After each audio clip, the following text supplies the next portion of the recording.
जंगल का जादुई मोर। बहुत समय पहले एक घना जंगल था जिसमें हर प्रकार के जानवर रहते थे।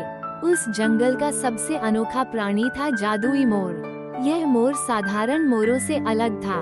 उसके पंखों में 7 रंगों की चमक और एक जादुई शक्ति थी। कहते थे कि जो उसकी सलाह मानेगा।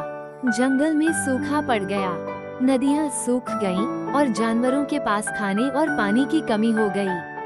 सबने मिलकर जादुई मोर से मदद मांगने का निर्णय लिया। सभी जानवर मोर के पास पहुँचे और अपनी समस्या बताई। मोर ने उन्हें ध्यान से सुना और कहा, मैं तुम्हारी मदद कर सकता हूँ, लेकिन इसके लिए तुम्हें एक कठिन कार्य करना होगा। तुम्हें आपस में मिलजुल कर काम करना होगा। जानवर थोड़े परेशान हुए क्योंकि वे आपस में अक्सर झगड़ते रहते थे, लेकिन उनके पास और कोई विकल्प नहीं था। मोर ने उन्हें एक साथ जंगल के पुराने कुएं की सफाई करने को कहा।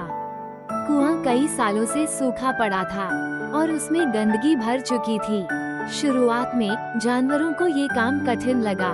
हाथी ने अपने बड़े दांतों से मिट्टी निकाली, बंदरों ने गंदगी हटाई, खरगोश और कछुए ने पानी लाने के लिए छोटे छोटे रास्ते बनाए। धीरे धीरे सभी जानवर एक साथ मेहनत करने लगे।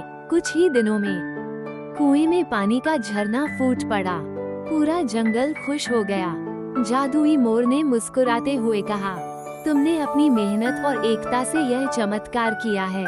याद रखना, सच्चा जादू एकता और मेहनत में छुपा होता है। मैं सिर्फ तुम्हें रास्ता दिखा सकता हूँ, लेकिन सफलता तुम्हारे अपने हाथों में है। उस दिन से जानवरों ने मिलजुल कर रहना सीख लिया। जंगल फिर से हरा भरा हो गया और जादुई मोर का नाम सभी के दिलों में बस गया। अंत में जादुई मोर ने कहा, जब तक तुम एकजुट रहोगे, तब तक कोई मुश्किल तुम्हें हरा नहीं सकेगी। इस कहानी ने जंगल के सभी जानवरों को एक महत्वपूर्ण सबक सिखाया। सच्ची ताकत एकता में है।